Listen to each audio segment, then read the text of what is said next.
రాష్ట్రాన్ని దోచుకున్నది కేసీఆర్ కుటుంబమే. ఎంత దొరికితే అంత దోచిపడేసారు మొత్తం. ఎట్లా దోచుకున్నారంటే మనం దాన్ని అంచనా వేయలేముగా, అట్లా దోచిపడేసారు మొత్తం.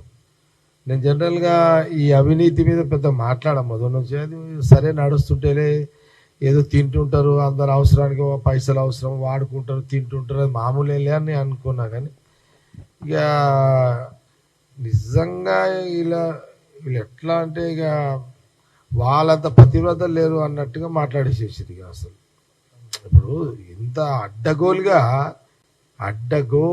ఎట్లా పడితే అట్లా ఆడ పడతాడు, ఏం దొరుకుతుందా, ఎట్లా అనేది అడ్డగోలుగా దోచిన కేసీఆర్ కుటుంబము మాట్లాడుతున్నారు.